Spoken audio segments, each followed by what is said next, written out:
Praise the Lord. खुदावंद का शुक्र हो आज शाम के खूबसूरत वक्त के लिए, और खुदावंद के पाक कदमों पर एक बार और हम आ चुके हैं, और खुदावंद अपने पाक कलाम से हम सबको बरकत दे। हम पिछले 2 दिन 2 स्टडी में हम जा रहा था how to win over the enemy, हमारा दुश्मन के ऊपर हम कैसे जय पाएंगे। दाऊद की और गौलियत की कहानी के साथ हम उसको सीख रहा था। दाऊद के सामने का जो दुश्मन थे, जो गौलियत, उस पर जय कैसे पाया।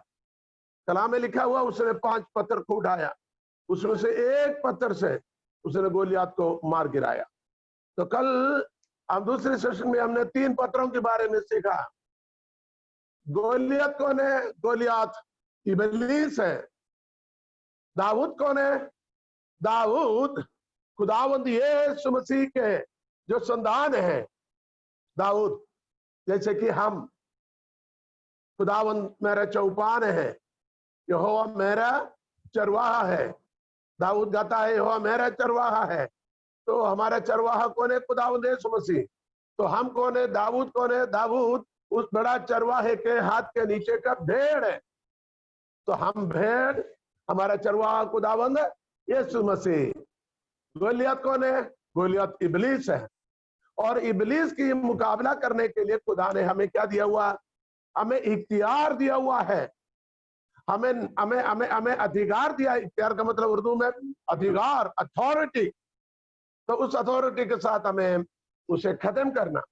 जैसे हम इस कहानी पर देखा, दाऊद ने 5 चिकने पत्थर को निकाला। जब कल सुबह की मीटिंग में हमने ये सीखा था पत्थर कैसे चिकना बनता है। जो चिकना बनने वाले पत्थर को ही खुदावंद चुनता है। हर पत्थर को बटोरता नहीं। हर पत्थर को अपनी टाइम के लिए, अपनी समय के लिए, अपनी मौके के लिए बेसब्री से इंतजार करना बड़ी जरूरी है। आमीन। और सही समय पर खुदावंद अपने हाथों में मुझे और आपको उठा लेगा और मुझे और आपको इस्तेमाल करेगा। कितने लोग विश्वास करते हैं? हाथ उठाकर खुदा का शुक्र करें। हालेलुया, आमीन। आपको ये बोलना है खुदावंद के समय के लिए मैं अपने आप को सौंपता हूं। मैं खुदावंद की सही समय के लिए इंतजार करता हूं। समय के पहले मुझे कुछ नहीं करना है। मैं खुदावंद के वक्त के लिए इंतजार में हूं। Hallelujah, hallelujah, hallelujah. और कलाम, पत्थर को चिकना किसने बनाया? नदी के पानी ने। हालेलुया। दरिया और नदी के पानी, बड़े बाढ़ की सैलाब ने, हालेलुया, बहाव ने हमें चिकना बनाता। खुदावंद की कलाम हमें चिकना बनाता। Hallelujah, hallelujah. दाऊद के पास जो पत्थर थे उसके ऊपर अभिषेक था। हालेलुया, वो दाऊद के ऊपर अभिषेक थे। आज हम देखेंगे 3 बातों को हमने सुना था। पहला, नेम ऑफ गॉड, अर्थात परमेश्वर के नाम, यहोवा के नाम।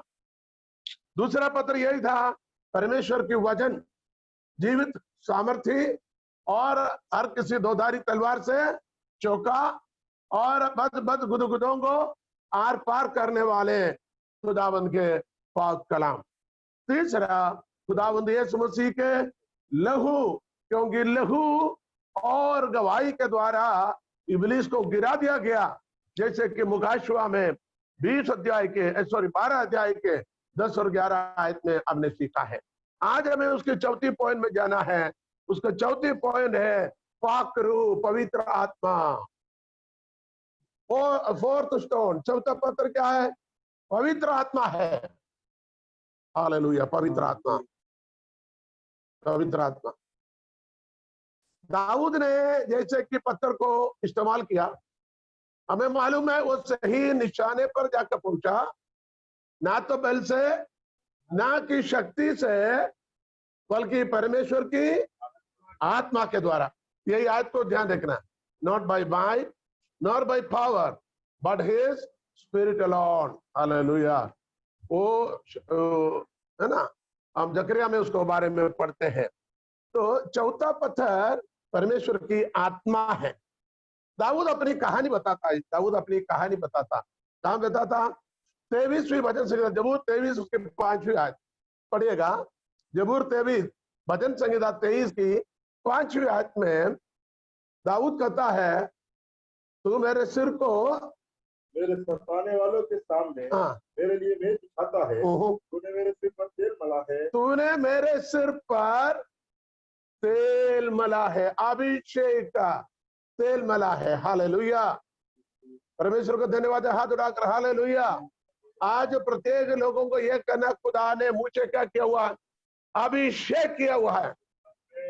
अभिषक्त के हाथ में पत्थर भी रहेगा, उस अभिषेक उस पत्थर पर आएगा। अभिषक्त के हाथ में सूखी लाठी लकड़ी भी आएगा, उसी में भी अभिषेक होगा। ये मूसा के बारे में मैं कह रहा हूं। अभिषक्त के हाथ में जबड़े की हड्डी होगा, उसी में भी अभिषेक उतरेगा। हम सिमसोन के बारे में सीख रहे हैं। तो हमें क्या चाहिए, कितना बड़ा तलवार क्यों ना हो, अभिषेक नहीं है तो किसी काम का नहीं है। Hallelujah, praise the Lord. तो हमारे ऊपर क्या होना चाहिए, अभिषेक। तो दाऊद के पत्थर के ऊपर अभिषेक कहां से आ गया? भैया दाऊद को खुदा ने अभिषेक किया। दाऊद को कितने बार अभिषेक किया? कितने बार अभिषेक किया? एक, अपने भाइयों के बीच में जो उसको जंगल में भगाया हुआ था। हाँ, हम पहला शमूएल में आइएगा, बड़ी खूबसूरत घटनावाद लिखा हुआ है, उसको थोड़ा सा पढ़कर हम आगे जाएंगे।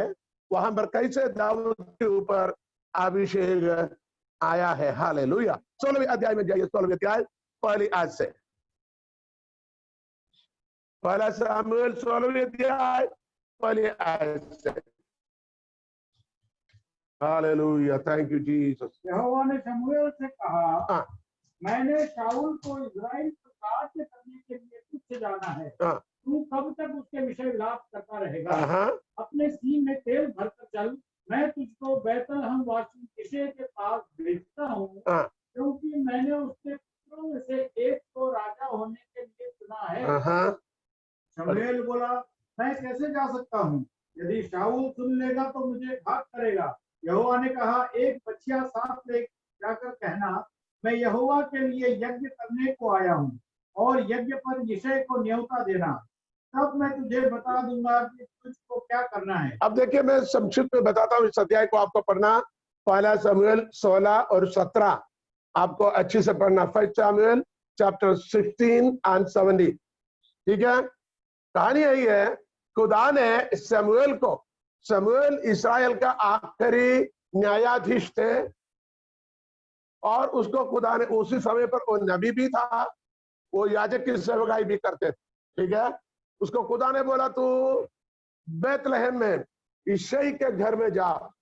मैंने शाऊल को ऊपर से अभिषेक को निकाल दिया, शाऊल को राजस्थान से निकाल दिया, मैं किसी और को अभिषेक करने वाला हूं।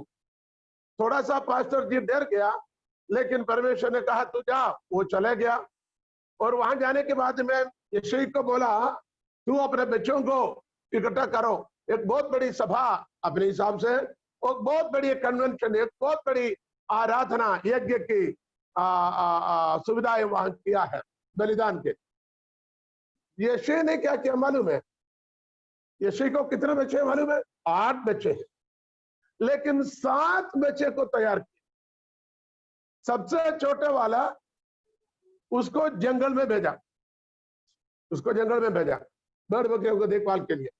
बाकी 7 को, 3 तो मिलिट्री वाला है, बाकी भी सब हटे कटे, 7 को लेके आया, तैयार किया, निलाया, धुलाया, उस तेल लगाया, पाउडर लगाया, क्रीम लगाया, अच्छे अच्छे कपड़े पहनाया, मोजे जूते सब पहनाया, टिप टॉप करके लेके आया भैया। और वहां वेदी बनाया। ये अचानक हम इसको आधा घंटे में या 15 मिनट में पढ़ते हैं, ये 15 मिनट की कहानी नहीं, क्योंकि बहुत बड़ी मीटिंग की आयोजन करना है, कम से कम 1-2 दिन लगा होगा। वहां पर ध्यान से सुनिएगा, ये शमूएल नबी के कहने पर बैतलहम के ईसाई ने अपने पूरे बिरादरी के लोगों को, गांव के, शहर के लोगों को इकट्ठा किया। सबके लिए भोजन की बहुत बड़ी तैयारी हो रहे हैं, और यहां पर सब तैयारी हो गया। यहोवा के लिए वेदी भी चढ़ाया है ना, बछड़े की। वहां क्या हुआ, वेदी भी हुआ। बलिदान के बाद में अभिषेक के समय आया। वो सिंह के, मेढे के सिंह, मेढे जो एक बकरी के एक जात होता है, उसके बड़े सिंह होते हैं, घुमे घुमा, है ना, उसको क्या बोलेंगे? स्कैप गॉड, इंग्लिश में स्कैप गॉड, यानी मेढा कहते हैं। उसके सिंह में तेल भरता है और वो तेल से अभिषेक करता है। तो उसमें तेल भरे हुए पास तक क्या हुआ है? अभिषेक की। लेकिन सब व्यवस्था होने के बाद में बोला, बुलाओ तेरे बच्चों को बुला। पहले तो बुलाया तो देखा हट्टा कट्टा खूबसूरत है। यहूदियों के विधि के अनुसार पहलोटे बेटे के ऊपर अभिषेक होता है, उसी को अगला पद में बिठाना है। तो सभी ने सोचा इस पर होगा, लेकिन परमेश्वर ने बोला ये नहीं, इसके ऊपर नहीं, उसका ऊंचाई मोटापन ऐसे कुछ भी तुम देखना नहीं, आप देख लेना। परंतु यहोवा ने कहा, हाँ, ना तो उसके रूप पर दृष्टि कर हाँ, और न उसके कद की ऊंचाई पर, हाँ, क्योंकि मैंने उसे अयोग्य जाना है। हाँ, 7वीं आयत आगे। क्योंकि यहोवा का देखना हाँ। मनुष्य का सा नहीं है, यहोवा का देखना मनुष्य का सा नहीं, मनुष्य तो बाहर का रूप देखता है, मनुष्य बाहर का रूप देखता है, यहोवा की दृष्टि मन पर रहती है। खुदावंत की आंख इंसान के मन को देखते हैं, मन को जांचता है। तो बोला वो नहीं है। फिर दूसरे को बुलाया, उधर भी यहोवा ने यही शब्द बोला, ये भी नहीं है। तो लोगों ने सोचा तीसरा होगा, तीसरे को बुलाया, ये होगा, वो भी नहीं है। आपको मालूम है आखिरी 7वां को भी लेके आए, 7वां बच्चे आया। शमूएल ने सोचा हो सकता ये होगा, ये होगा, ये होगा। लोगों ने भी सोचा ये होगा, ये होगा। 7वीं बच्चों भी आ गया। यहोवा ने बोला वो नहीं, नहीं, नहीं। तो फिर शमूएल ने पूछा और कोई बच्चा है तेरा? बोला एक बच्चा है, वो जंगल में, वो जंगल में। 11वीं आयत। तब शमूएल ने यिशै से कहा, सब शमूएल ने यिशै से कहा, क्या सब लड़के आ गए? क्या सब लड़के आ गए? वह बोला नहीं, नहीं, छोटा तो रह गया, छोटा तो रह गया, वह भेड़ बकरियों को चला रहा। वो भेड़ बकरियों को चला रहा। शमूएल ने यिशै से कहा, शमूएल ने यिशै से कहा, उसे बुलवा भेज, उसको बुलवा भेज, क्योंकि जब तक वो यहाँ न आए, जब तक वो यहाँ न आए तब तक हम खाने को न बैठेंगे। तब तक हम खाने को नहीं बैठेंगे। खाना तैयार है भैया, सिर्फ पास्टर के लिए नहीं, बल्कि बैतलहम निवासी पूरी समाज के लोगों को खाना है भैया। पूरी कलीसिया और देश के लोगों को खाना। बड़ी सभा बना हुआ है, क्योंकि राजा के पद में क्या हो रहे? राजा की अभिषेक हो रहे। ये चोरी छिपे से नहीं, तमाम देश के प्राचीनों को बुलाया हुआ है, तमाम गोत्र के प्राचीनों को बुलाया है, देश के अधिपतियों को, बड़े बड़े महान लोगों को बुलाया हुआ है, और सबके सामने इस पर अभिषेक होगा। बाद में क्या स्वरुचि भोज या स्वादु भोज जो भी हो, भोजन की तैयार है, वहां वो भी बांटा जाएंगे। लेकिन शमूएल ने बोला जब तक वो नहीं आएगा मैं खाने पर नहीं बैठूं। हम हो तो क्या बोलेंगे, अरे कब तक रहता देंगे, पहले खाना तो दे, वो बाद में आएगा तो तब कहेंगे अभी खाना बांट दे। लेकिन प्रभु के दास बोलते हैं जब तक जिस सेवकाई के लिए मुझे भेजा गया, जब तक उस सेवकाई को मैं पूरा न करूं तब तक मैं तेरे खाने में भी नहीं बटूंगा। हालेलुया। क्योंकि सैमुएल को मालूम है खुदा ने मुझे काय के लिए बुलाया और मुझ पर कौन सी अभिषेक है, किस कार्य के लिए मुझे भेजा गया, उस कार्य को मुझे अंजाम देना है। Hallelujah. Samuel knows God has called me, chosen me, and appointed me today to anoint someone as the king of Israel. Until or unless I will not be fulfilled that ministry, I will not be fit with you. देखिए आखिरी में दाऊद को बुलवा भेजा, जंगल में जाके काम करता, पता नहीं किसी जंगल में, वहां से बुलवा कर लाया। वहां 5वीं आयत कहता है मेरे दुश्मन के सामने तू मेरे लिए मेष बिछाता है। दाऊद का दुश्मन कौन है? उसके भाई लोग थे।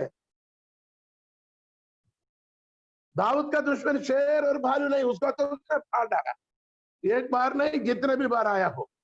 लेकिन उसका दुश्मन उनके भाई लोग था, क्योंकि दाऊद के सेवकाई पर, दाऊद के जन्म पर दाऊद के कार्य पर, दाऊद के सामर्थ पर लोग टिप्पणी करते थे, उसको नाश करने को चाहता था और उनको जंगल में भेजने का उद्देश्य भी यही था, जंगल की किसी शेर भालू इसको खाकर ये मर जाए, नहीं तो कौन भेजेगा, बड़ा धनी आदमी है, बेथलेहम की एक बहुत बड़ा पटेल सेठ, ये क्या बोलेंगे, वो शहर की बहुत मुखिया है ये ईसाई, उसका घर में कई नौकर है, वो नौकर भेड़ बकरियों को देखेंगे, लेकिन क्यों इस बच्चे को भेजा, हो सके तो ये भी जानवर खा जाए।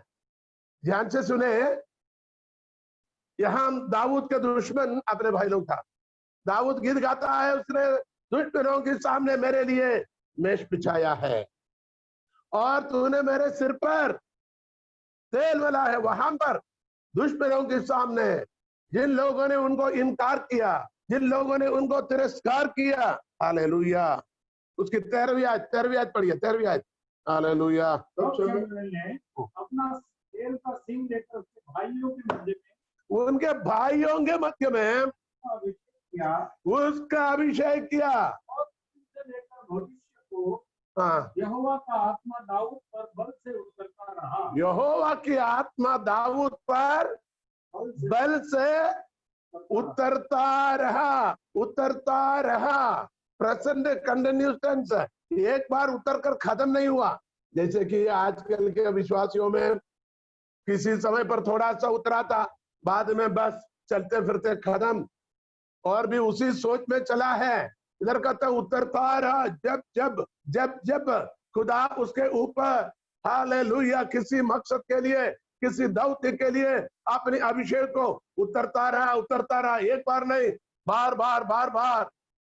उसमें एक संदेशा है, नया नियम के विश्वासी होकर, सच्चे चरवाहा यीशु मसीह के हाथ के नीचे रहने वाले हम उसके भेड़ होकर, हालेलुया, हम उसके चरवाहे होकर क्या होना चाहिए, हमारे ऊपर पवित्र आत्मा की अभिषेक बार बार बार बार बार बार होना जरूरी है। हालेलुया, हालेलुया, बोलो प्रभु यीशु मसीह के।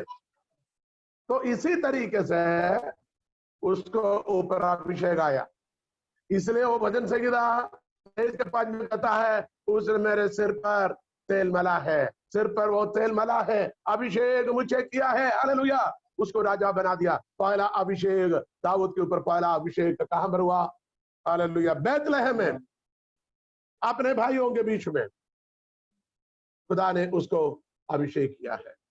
तब से उसके ऊपर बड़ा अभिषेक है, तब से उसके ऊपर बड़ा अभिषेक है। मैं एक और बात कहता हूं, उससे पहले भी उसके ऊपर अभिषेक है। बोलेंगे पास्टर जी ये कौन सी वजह है, उससे पहले भी, क्योंकि उसने जंगल में से शेर को और भालू को उसने क्या किया, फाड़ दिया।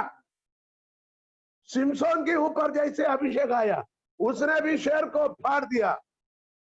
साधारण मनुष्य की ताकत है, कोई शेर को कोई नहीं फाड़ सकेगा। यदि उसने शेर को फाड़ा है, जरूर जरूर उसके ऊपर क्या आया है, उसके ऊपर अभिषेक जरूर उतरा है। इस बात को हमें समझना बड़ी जरूरी है। हालेलुया। आप पूछेंगे ये अभिषेक कहां से आ गया, एक आयत में आपको बताता हूं। यिर्मयाह की प्रवचन पुस्तिका, यिर्मयाह उसकी पहला अध्याय 5वीं आयत, हालेलुया हालेलुया। यिर्मयाह की प्रवचन पुस्तिका पहला अध्याय 5वीं आयत, सभी ले ले, हाँ पढ़िए। गर्भ में रचने से पहले ही, गर्भ में रचने से पहले ये मैंने तुझ पर चित्त लगाया, मैंने तुझ पर चित्त लगाया, और उत्पन्न होने से पहले ही, उत्पन्न होने से पहले ही मैंने तेरा अभिषेक किया। आहा हालेलुया, मैंने तेरा अभिषेक किया। उत्पन्न होने से पहले मैंने तुझे अभिषेक किया। मैं कहता हूं दाऊद के जन्म में या उसके मां के गर्भ में से खुदा ने एक अभिषेक उसके ऊपर डाला है। और ध्यान से सुनो, जितने लोग इस कलाम को सुनने और सीखने वाले, आप अचानक खुदा के कदमों पर नहीं बैठे, आप अचानक में नहीं बैठा। आप ये नहीं समझना किसी मुश्किल में हम आए, किसी वचन को सुना, किसी दुआ में गए या किसी पादरी ने बताया, अच्छा ठीक है, हमने विश्वास किया, ये नहीं समझना। फिर क्या समझना है? आपको आज ये कहना है, खुदा ने मेरे जन्म से पहले, मेरे मां की गर्भ में से बाहर आने से पहले, उत्पन्न होने से पहले मुझे चुना और अभिषेक किया है। हालेलुया। इसलिए आज आप खुदा के कदम पर है, आप इसलिए खुदावंद के कदमों पर है। आप ध्यान से सुनिएगा, खुदावंद ने आपको पहले से चुना हुआ है, लाखों हजारों से प्रभु ने आपको पहले से चुना है, मां के गर्भ में से निकलने से पहले चुना है, रचने से पहले चुना हुआ है। ये खुदा की पूर्व योजना है। इसको इंग्लिश में कहता है प्रीडेस्टाइन प्लान ऑफ गॉड। प्रीडेस्टाइन क्या बोलेंगे? पूर्व निर्धारित योजना। हालेलुया।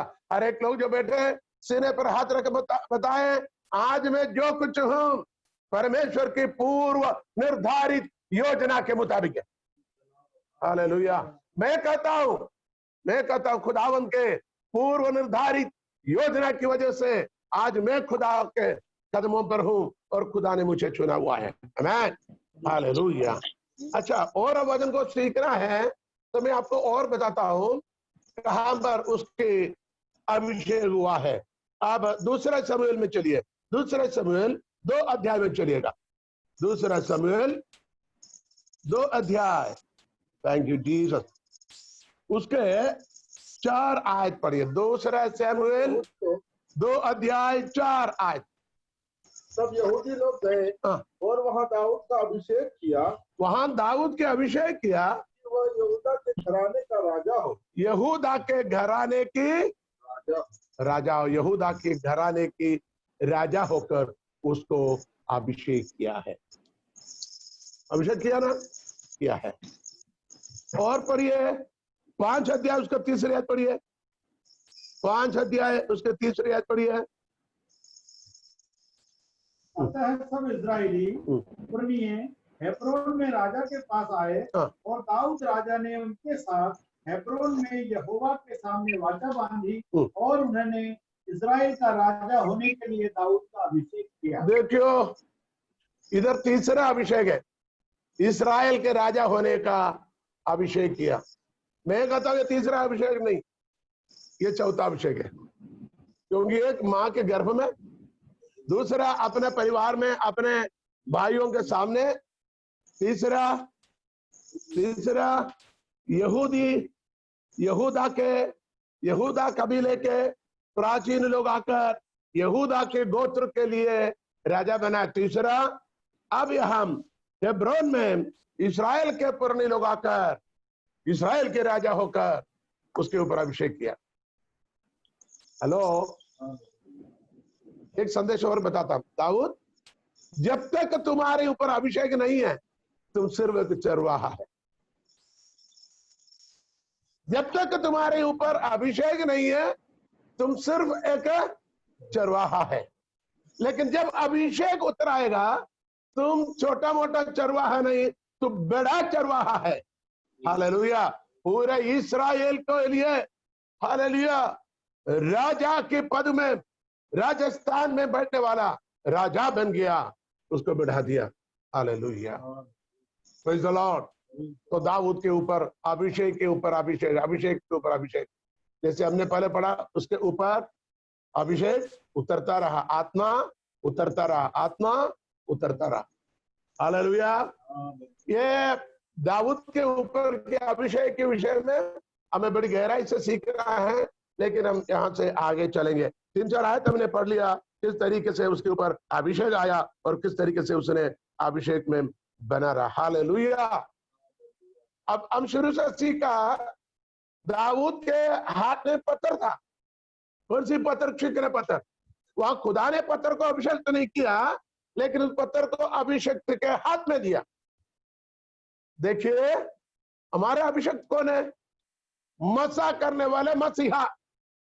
मसीहा के हाथ के अंदर उनके हित में समर्पित करेगा तो मसीहा के अंदर से वो अभिषेक मसा करने वाला तुम्हें भी मसा से मामूर करेगा। हालेलुया। लोग बोलेंगे मसा नहीं है, अभिषेक नहीं है, सामर्थ नहीं है, पवित्र आत्मा नहीं है। बोले तुम तैयार हुआ नहीं, तो खुदा के हाथ में दिया नहीं। खुदा के हाथ में दो, तेरे ऊपर अभिषेक का तेल जरूर उतर आएगा। और तुम साधारण पत्थर नहीं, तुम बंदूक से निकलने वाले गोली से भी ज्यादा ताकतवर है, क्योंकि खुदा ने आपको चुना है और आपके ऊपर अधिकार है। आमीन, हालेलुया।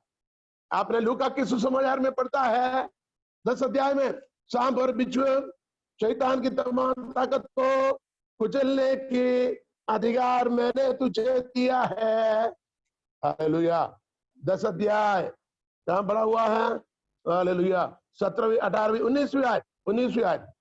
देखो मैंने तुम्हें सांपों और बिच्छुओं को रौंदने का और शत्रु की सारी सामर्थ्य पर अधिकार दिया है, और किसी वस्तु से तुम्हें कुछ हानि ना हो। हाँ, एक बार पढ़े, मैं तुझे क्या अधिकार दिया?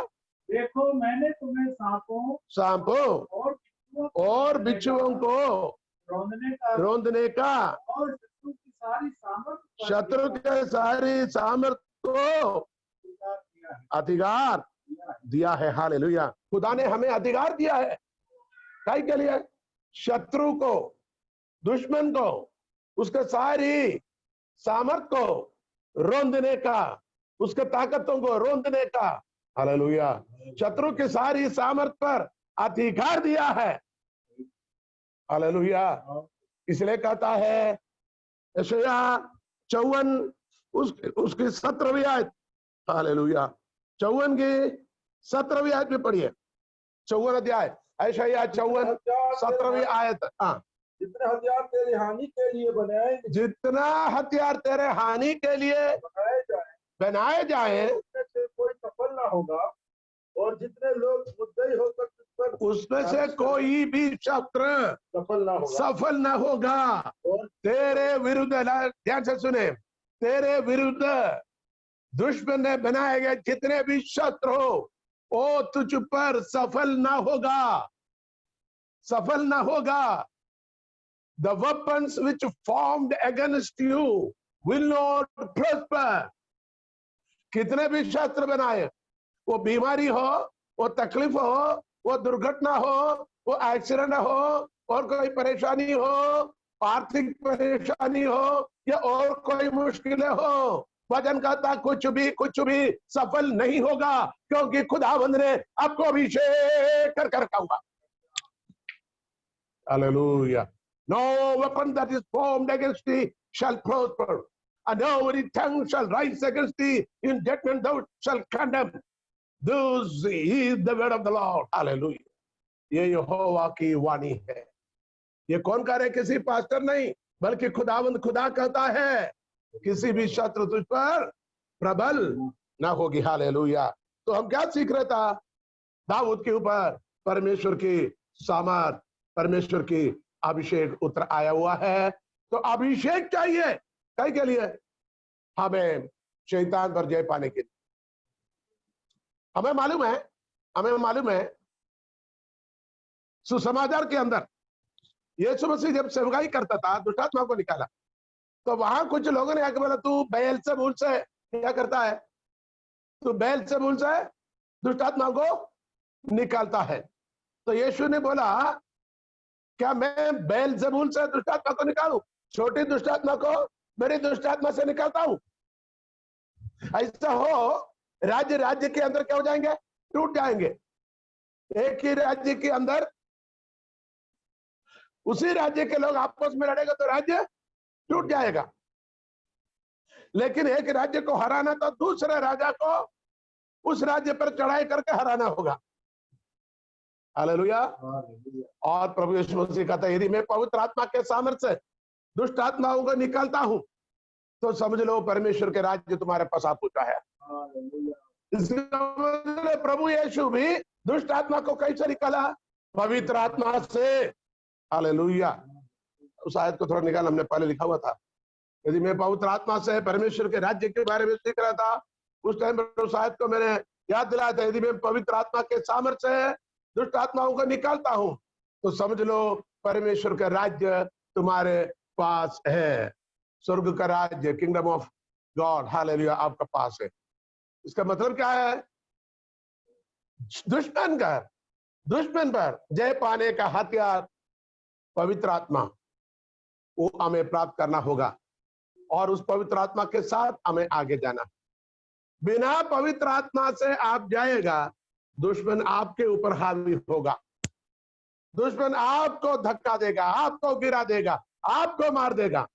यदि पवित्र आत्मा की सामर्थ है, आपको धक्काने की जरूरत नहीं, आपको उंगली तोड़ने की जरूरत नहीं, आपको टांग पर लात मारने की जरूरत नहीं, पीछे पीछे धक्काने की जरूरत नहीं, बल्कि यीशु के नाम से अंधकार की ताकतें गिर जाएगा, दूर हो जाएगा, भाग जाएगा हमेशा और हमेशा के।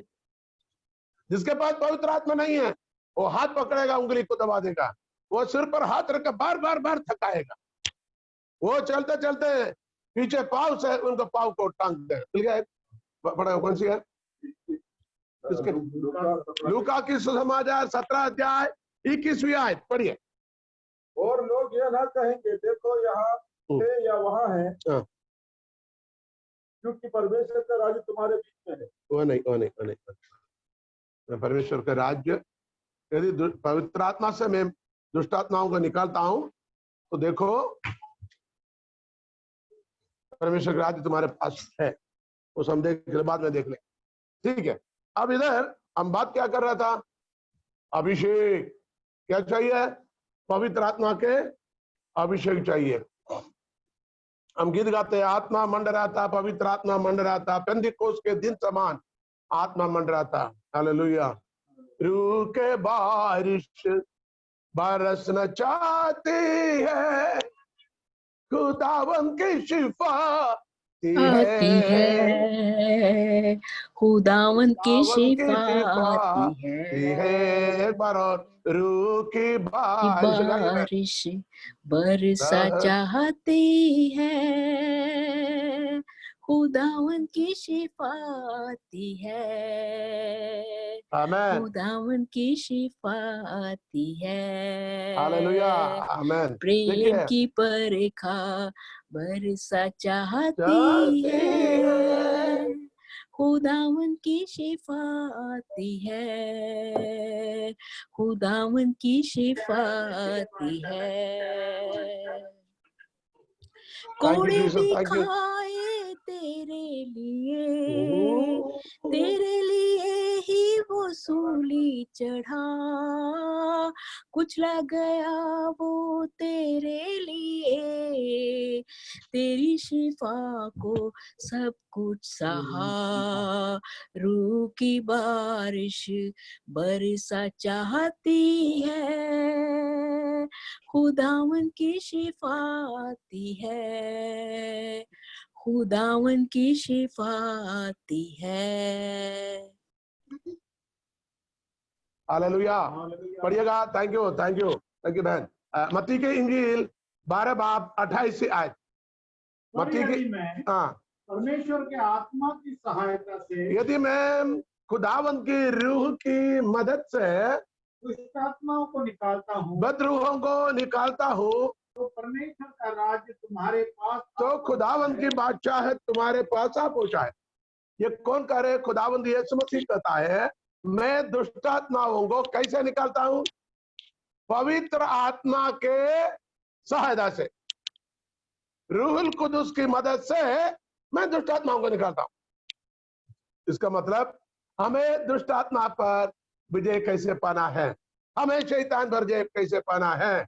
यीशु मसीह जो पवित्र आत्मा के मदद से उन पर जय पाया है, तो हमें भी पवित्र आत्मा के मदद के बगैर हम उस पर जय नहीं पा सकेगा। हमें जरूर पवित्र आत्मा की सहायता की जरूरत है। तो रूहुल कुदुस से, पवित्र आत्मा से आपको मामूर होना जरूरी है, बने रहना जरूरी है। Hallelujah, praise the Lord. खुदावन कितना मेहरबान, उसके पवित्र नाम को हम धन्य करता है। अब एक आयत आपको पढ़ना है, मत्ती के इंजील 17 बाब 21वीं आयत। वहां दुष्ट आत्मा पर जय कैसे पाना है लिखा हुआ। मत्ती के इंजील 17 बाब 21वीं आयत। पर यह जाति बिना प्रार्थना और उपवास के नहीं निकलती। प्रार्थना और उपवास। हालेलुया। Prayer and fasting. पांचवी पत्थर prayer and fasting. Prayer and प्रार्थना और उपवास। कहां पर लिखा है? मत्ती 17:21, मरकस 9:9, मरकस की इंजील 9:29 है, 9:29 पढ़िएगा। मरकस 9:29 है, 9 नहीं है, हाँ है, 9:29 लिखा हुआ है। उसने उनसे कहा, ये जाति बिना प्रार्थना किसी और उपाय से नहीं निकल सकती। किसी और उपाय से नहीं निकल सकती। प्रार्थना जरूरी है। कैसी प्रार्थना? कैसी प्रार्थना? उपवास के साथ प्रार्थना। आजकल लोग उपवास करते हैं लेकिन प्रार्थना नहीं। लोग प्रार्थना करते हैं, उपवास नहीं। उपवास की परिभाषा पिछले दिनों में हमने सीखा था। उपवास की परिभाषा क्या है? उपवास की परिभाषा पवित्रताई है। उपवास का मतलब पवित्रताई है। उपवास का मतलब खाना छोड़कर भूखा बैठना, वो नहीं। उपवास का मतलब दिन भर नहीं खाना, शाम को खाना, वो नहीं। उपवास का मतलब फरियाल खाना, सेफल खाना, केले खाना, लड्डू खाना, दूध पीना, काजू खाना, बादाम खाना, ये नहीं। उपवास का मतलब शरीर की अभिलाषाओं को त्यागना और पवित्रता से रहना। That is the meaning of the fasting. Hallelujah. तो प्रार्थना और उपवास, उपवास सहित प्रार्थना, प्रार्थना सहित उपवास, इसके बगैर ये जाति दूर नहीं होता। उसके लिए मत्ती के इंजील 17:21 एक बार और पढ़ेंगे। मत्ती 17:21। और यह जाति बिना प्रार्थना और उपवास के नहीं निकलती। बिना प्रार्थना और उपवास से ये जाति नहीं निकलती। खुदावंत के लिए सब कुछ संभव है। हमारे लिए सब कुछ संभव है तब, कब? जब उपवास और प्रार्थना करेगा। ऐसा क्यों?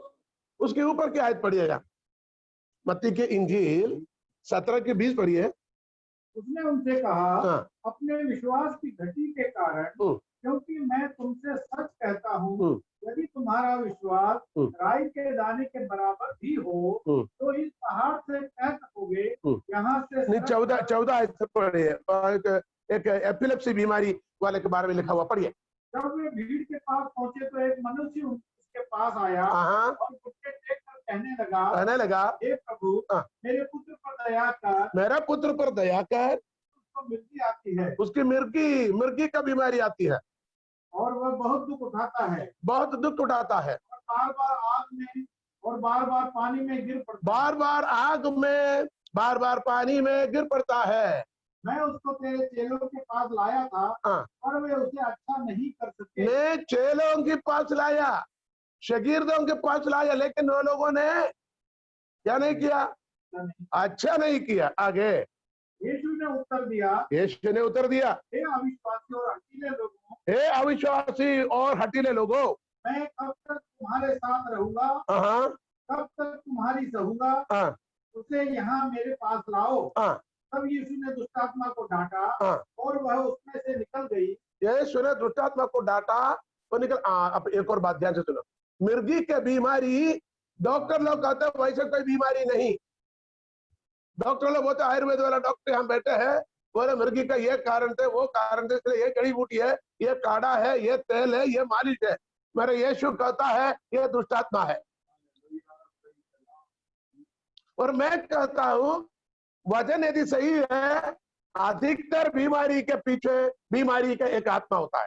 अधिकतर नहीं, सॉरी माफ करें, सभी बीमारी के पीछे एक आत्मा है। कौन सी आत्मा? बीमारी के आत्मा। कहां से आता? वो दुष्ट से आता है, शैतान से आता है, इब्लीस से आता है।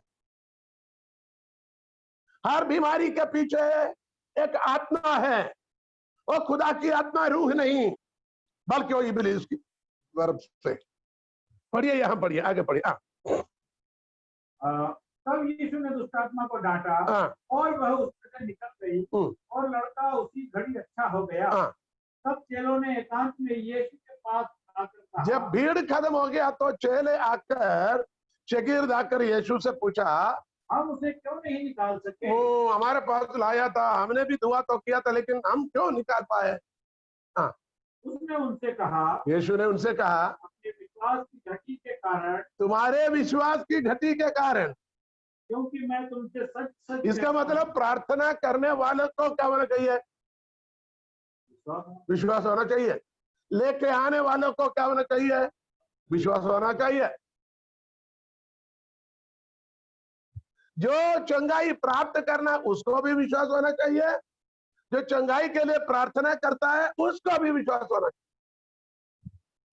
आजकल लोग बोलते हैं आप दुआ करिएगा, तो दुआ कर लिया, बाद में सीधे कहां जाएगा? डॉक्टर के पास जाएगा। नहीं तो डॉक्टर के पास जाकर उसको पैसा देकर, उसको फीस देकर और 2-3 हजार की दवाई भी लेके आप दुआ कीजिए और ये दवाई के ऊपर दुआ। खुदावंद का तो हमें विश्वास होना है। विश्वास की बहुत सारी घटनाएं हमने सीखा है और भी हम सीखेंगे। आगे पढ़िए, इधर एक और बात लिखा हुआ, हमें उसको सीखना है। 20वीं आयत, मैं तुमसे सच कहता हूँ, यदि तुम्हारा विश्वास राई के दाने के बराबर भी हो, तो इस पहाड़ से कह सकोगे यहाँ से सड़क कर वहां चला जा, आगे तो वह चला जाएगा और कोई बात तुम्हारे लिए असंभव ना होगा। पर यह जाति बिना प्रार्थना और उपवास के नहीं निकलती। हालेलुया। बिना प्रार्थना और उपवास से ये जाति ना निकलती। दुष्ट के ऊपर जय पाना है।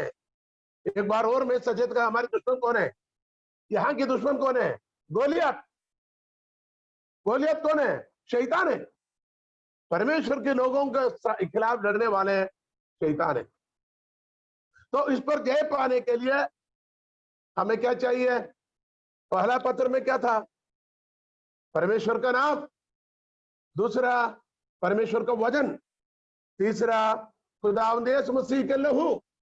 खुदावंद के नाम, खुदावंद के कलाम और खुदावंद यीशु मसीह के लहू और खुदावंद के पाक रूह पवित्र आत्मा। और यहां कहता है दुआ और रोजा, उर्दू में कहता है दुआ और रोजा, प्रार्थना और उपवास। इसके बगैर इस जाति, इस अंधकार की ताकत हट नहीं जाएगा, दूर नहीं जाएगा। ठीक है, अभी हम इस सिलसिले में 1-2 आयत और पढ़ेंगे। तो भजन संहिता में चलेंगे 35 की 35 की 13वीं आयत अच्छी आयत है, पढ़ लीजिए। जब वे रोगी थे तब तो मैं टाट पहने रहा और उपवास कर करके दुख उठाता रहा। मैं टाट पहनकर उपवास करके दुख उठाता रहा और मेरी प्रार्थना का फल मेरी गोद में। कैसे प्रार्थना? ओढ़कर उपवास के साथ प्रार्थना करता रहा, मेरी प्रार्थना के फल मेरी गोद में लौट आया। प्रार्थना के फल चाहिए। हेलो मेरे बहनों भाइयों, अभी जो लाइव में सुनने वाले और YouTube में सुनेगा लोग, एक बात मैं आपसे पूछता हूं, do you want the answer of your prayer? Maybe you are praying since some of the months और इयर्स, कई महीनों से, कई सालों से आप दुआ करते होंगे। मुझसे कई लोगों ने कई बार कहा, मैं कई सालों से दुआ करता हूं किसी विषय के लिए, अभी भी हमें जवाब नहीं मिला। खुदावंद यहां जवाब देता है, आपकी दुआओं के जवाब मिलेगा जब आप टाट ओढ़कर, आप उपवास रखकर आप प्रार्थना करेगा। आपकी प्रार्थना के जवाब आपके गोद में, आपके पास आएगा। आपकी प्रार्थना के प्रतिफल किसी को नहीं जाएगा, आपके पास आएगा। आप अच्छी एजुकेशन के लिए दुआ करते हो, वो और किसी को नहीं, आपको मिलेगा। आप अच्छी नौकरी के लिए प्रार्थना करते हो, वो नौकरी और किसी को नहीं जाएगा, आपको मिलेगा। अच्छे घर के लिए दुआ करते हो, किसी को खुदावंद घर देगा नहीं, बल्कि आपको मिलेगा, क्योंकि आप दुआ किया है। अच्छे जीवन साथी के लिए अच्छे जीवन संगनी के लिए दुआ करते हो तो जरूर आपको मिलेगा। आपकी प्रार्थना क्या होना चाहिए? उपवास के साथ प्रार्थना होना चाहिए। एक और आयत हम पढ़ेंगे, दानियल के सिलसिले में एक बात पढ़ेंगे। दानियल की प्रवचन पुस्तिका 9 अध्याय उसकी 3री आयत। यशायाह, यिर्मयाह, विलाप गीत, यहेजकेल, दानियल। दानियल के पुस्तक 9 अध्याय उसकी 13वीं आयत, 9 की 3री आयत, 13 नहीं 3रा। तब मैं अपना मुख प्रभु परमेश्वर की ओर करके गिड़गिड़ाहट के साथ प्रार्थना करने लगा। प्रभु परमेश्वर की ओर करके गिड़गिड़ाहट के साथ प्रार्थना करने लगे और उपवास कर टाट पहनी राग पर बैठकर वरदान मांगने लगा। देखो वरदान कैसे मांगना। मुझे आज भी याद है, सऊदी अरेबिया में एक नौजवान पास्टर आया, बल्कि वो बाइबल कॉलेज स्टडी किए हुए नहीं, कहीं से सुना सीख के बाइबल सऊदी अरेबिया में आया। वहां हम कहता है हर कोई तलवार उड़ाता, सब देव बन जाता है। भले बाइबल कॉलेज जाना नहीं, भले उसको खुदावंद की बुलाहट नहीं, भले उनके ऊपर अभिषेक नहीं, भले उनके ऊपर आत्माओं के बोझ नहीं, बल्कि सबकी सब खादम बाइबल उठा लिया, कंधे पर रख दिया, सब पास्टर बनता है। ये बहुत बड़ी विपत्ति है आजकल के जमाने पर। अभी खासकर ये लॉकडाउन के दौरान ऐसे विपत्ति बहुत हो चुका है। खुदा माफ करे, ये लॉकडाउन के 3 महीने से हर कोई जो कीड़े है, बारिश की मौसम आता है, जैसे मेंढक पहाड़ का पा करता है, वैसे बहुत सारे लोग, उनके ऊपर ना आत्मा की बोझ, ना उनके ऊपर बुलाहट, ना कोई बाइबल स्टडी, ना कोई अगुओं की अधीनता, ना किसी संस्था के साथ अधिकार से जुड़ा हुआ है। क्या करता है? एक मोबाइल चालू करके रख दिया, क्या मान जो कुछ मुंह में आया बस चालू चालू, लाइव लाइव लाइव लाइव चालू। और अधिकतर लोग, इस प्रकार के अधिकतर लोग जो कहता है सरासर परमेश्वर की वचन के बेसिक से हट करें। आपको समझ आए होंगे, अधिकतर लोग जो प्रचार करते हैं खुदावंद की कलाम के बेसिक, क्या बोलेंगे उसको, नींव से, बुनियादी बातों से हट करें। खुदावंद यीशु मसीह क्यों आया ये नहीं बताएगा। बोले आपको चंगाई मिलेगा, आपको नौकरी मिलेगा, आपको आशीष मिलेगा, आपको घर मिलेगा, आपको गाड़ी मिलेगा। अरे भैया पूछो मत। अमेरिका में मैं गया एक बार, वहां एक बार मैंने 2-3 बार उस पास्टर को देखा। वो घर घर में जाता है, भविष्यवाणी करता है। क्या बोलता? ओ आपको नया बिजनेस मिलेगा। बिजनेस वाले के पास जाकर बोले आपको बिजनेस मिलेगा। नौकरी वाले के पास बोले आपको नया नौकरी मिलेगा। बच्चों जिसके घर में बोलेंगे आपको शादी होगा। और अमेरिका में हर किसी में पास में गाड़ी है। एक परिवार में 5 बच्चे है, 5 के पास गाड़ी है। तो बोलेंगे बेटी तुम मर्सिडीज खरीदने वाली है, बेटा तुम क्या रोल्स रॉयस नहीं और ऑडी खरीदने वाले हैं, और बेटा तुम टोयोटा इनोवा खरीद। इस प्रकार की बातें लोगों के ऊपर हाथ रखकर क्या कहना। और घर वाले का बोलेंगे तुम्हें नया घर मिलने वाला। नया घर कोई ऊपर से लाकर दे रहे कि अमेरिका में कोई ऐसा देता नहीं। अमेरिका में एक एक पैसे को पसीने की खुशबू है। एक पैसे में एक आपने इधर हम कुछ पैसे ऐसे दे देते हैं। अमेरिका में कोई चीज फ्री में नहीं मिलेगा। 1 सेंट, देखो हमारी बहन परिवार सुन रहे वहां, 1 सेंट, $1 देगा तो 100 सेंट होता। जैसे 1 रुपया में 100 पैसा। 99 सेंट का जो चीज खरीदेगा, 1 सेंट, 1 दमड़ी, जरा सी पीतल की इतनी सी कोइन, वो पहले लेगा उसको, बाद में सामान उठाएगा, क्योंकि 1 सेंट भी इतनी महत्वपूर्ण है। तो वहां खरीदना, गाड़ी खरीदना, बंगला खरीदना, सब क्या होता है? लोन, मॉर्गेज होता है। अभी भविष्यवाणी क्या करता है? आपको नया नौकरी, नया गाड़ी, नया घर। लोगों ने बोला, पास्टर ने बोला ठीक है 25,000 की छोड़कर मैं 5 लाख का लेके आता हूं। फिर उनको लोन, फिर 25 साल उनको लोन भरते रहो, या गाड़ी के पीछे, या 20 साल या 15 साल लोन भरते रहो। उनको और बोझ के ऊपर और बोझ में डालना।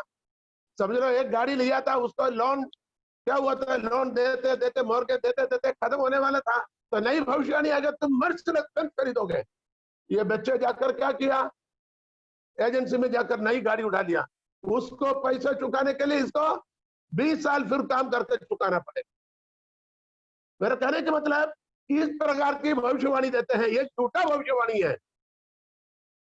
यहाँ परमेश्वर के वचन, जो भी वचन हो, प्रभु के वचन के आधार पर होना चाहिए।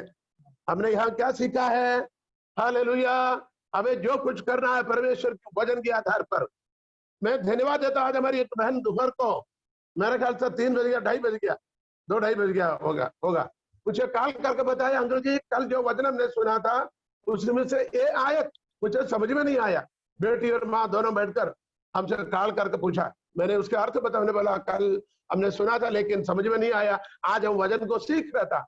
तो वचन सीखने वाला होना चाहिए, बुनियादी पर हमें चलना है, सुनने से नहीं बल्कि वैसे ही है या नहीं हमें जांचना है, मनन करना है, जुराना है, जुगाली करना है, मनन करना है। तो देखिए आत्मिक जीवन में क्या होना चाहिए, हमारे पास ये 5 हथियार होना चाहिए। हालेलुया, कितने लोगों को समझ में आ रहे हैं ये 5 हथियार? आमीन। हम प्रार्थना और उपवास की बात करते हैं, आजकल उपवास नहीं न प्रार्थना नहीं, प्रार्थना है तो उपवास नहीं, उपवास है तो प्रार्थना नहीं। उपवास नामदारी है, खाना नहीं खाया बोला, एक टाइम खाना नहीं खाया, दूसरा टाइम दोनों टाइम की इकट्ठे खाएगा, 2 टाइम नहीं खाएगा तो तीसरा टाइम दोनों टाइम का इकट्ठा तीसरे टाइम में खाएगा, तो ये कोई उपवास नहीं है। उपवास के असली मतलब होता है पवित्रताई। नाजीर की व्रत मन्नत, जिसको गिनती के पुस्तक 6 अध्याय में साफ लिखा हुआ है, गिनती के पुस्तक 6 अध्याय हमने पढ़ा हुआ पिछले दिनों में। सो आज हम इसको दोबारा करेंगे। 5 स्टोन्स ऑफ डेविड, दाऊद ने 5 पत्थरों को चुना। मैंने कल कहा चाहिए तो एक ही पत्थर से उसको विश्वास होना चाहिए था, एक ही पत्थर काफी है, 4 की क्यों मैं ये बोझ को लेकर चलता हूं। दाऊद को मालूम था खुदावंद मेरे साथ है, मेरे पास अभिषेक है, मैंने शेर को फाड़ कर मार डाला है तो इसको भी करूंगा क्योंकि खुदा मेरे साथ है। फिर 5 पत्थर क्यों उठाया? 5 पत्थर, ये 5 अधिकार है, ये 5 तरह के हथियार है। हेलो, 5 हथियार। हमारा हाथ में कितनी उंगली है? 5 उंगली है। हम लिखते हैं 2 उंगली या 3 उंगली से, ये 2 उंगली की क्यों जरूरतें हैं? चम्मच पकड़ना तो 2 उंगली की जरूरत है, खाने का कोई स्टिक पकड़ना तो 2 की जरूरत है, क्यों 3 की जरूरत और साथ में? क्योंकि ये 5 मिलकर क्या हो जाता है? सामर्थ, ताकत हो जाता है। एक उंगली का ताकत नहीं बल्कि 5 इकट्ठे हो जाता। देखिए अपने मुट्ठी बांध के देखिए, एक उंगली से किससे लड़ना, 5 उंगली तो मुट्ठी बांध कर लड़ने में कितना फर्क है। हालेलुया, ये 5 हथियार है। क्या है हमारे हथियार? आप स्वयं देखिएगा। नंबर 1, परमेश्वर का नाम, यहोवा के नाम, यीशु का नाम। दूसरा, परमेश्वर का वचन, जिंदा वचन, जिंदा कलाम। तीसरा, यीशु मसीह के लहू और हमारी गवाही, यीशु मसीह के लहू और गवाही। चौथी बात क्या था? पवित्र आत्मा, पवित्र आत्मा। 5वां, प्रार्थना और उपवास। हालेलुया, ये 5 हथियार उसने अपने झोले में रखा है। ये 5 हथियार आपके पास हो, हेलो, ये 5 हथियार आपके पास होना है। परमेश्वर की बेटा बेटी होकर ये नहीं सोचना मैं तबीयत खराब हो जाऊं मैं बेनिहीन को बुला लूं, नहीं तो पॉल दिनरन को बुलाऊं, नहीं तो मैं अंगूर नरूला को बुलाऊं, नहीं तो मैं और किसी को बुलाऊं। ये नहीं सोचना, हथियार आपको दिया हुआ है। आमीन, आमीन। हमने लूका की एक आयत पढ़ा था, कौन सी आयत है? 10 अध्याय की, लूका की सुसमाचार 10 अध्याय की 19, उसको आप ध्यान से रखिएगा। क्या है? सांप और बिच्छुओं और देखो मैंने तुम्हें सांपों हाँ। और बिच्छुओं को रौंदने का, सांबा और बिच्छुओं को रौंदने का, शत्रु की सारी सामर्थ पर अधिकार दिया है। शत्रु की सारी सामर्थ पर आपको अधिकार दिया है, अधिकार दिया है। हम 2 आयतें उसी सिलसिले में पढ़ा था। कौन कौन सी पढ़ा था? यशायाह 54 की 17, यशायाह 54 का 17 और लूका 10 का 19। ये दोनों आयत उसके साथ आप नोट करें और मनन करें। हालेलुया। 5वां है उपवास और प्रार्थना। मैं विश्वास करता हूं आपको इस बात समझ आए होंगे। अब इसकी गहराई में हम गए नहीं, और इतना भी नहीं, और भी कुछ हथियार है, हम उसके बारे में सीखेंगे। कुछ लोग हम इसी प्रकार सीखेंगे। ये 5 पत्थर दाऊद के 5 अभिषेक है। दाऊद के ऊपर 5 अभिषेक, 5 अभिषेक दाऊद के ऊपर। उस अभिषेक के बारे में किन किन बातों की अभिषेक, यानी कुछ सेवकाई करने की अभिषेक होता है। नियुक्ति उसको कहता है अनॉइंटिंग, अभिषेक नहीं, anointing. Anointing is an appointment to fulfil the vision, mission. एक दौत्य को, एक सेवकाई को पूरा करने का अधिकार को हम अनॉइंटिंग, ये अभिषेक होता है। हालेलुया। तो इसी पर हम कल मनन करेंगे उन 5 बातों को। अच्छा, एक और बात बताता हूं। ये 5 पत्थर, आप नया नियम की कलीसिया है। कलीसिया क्या है? खुदावंद यीशु मसीह का दुल्हन है, खुदावंद यीशु मसीह का बदन है। हेलो, कलीसिया खुदावंद यीशु मसीह का बदन है, खुदावंद यीशु मसीह का दुल्हन है। यदि ऐसा है, कलीसिया के अंदर 5 अधिकार है, 5 पद है। ये 5 पत्र 5 पदों को भी दिखाता है, जिसके बारे में कुछ दिन पहले सीखा था। 5 पद क्या क्या है?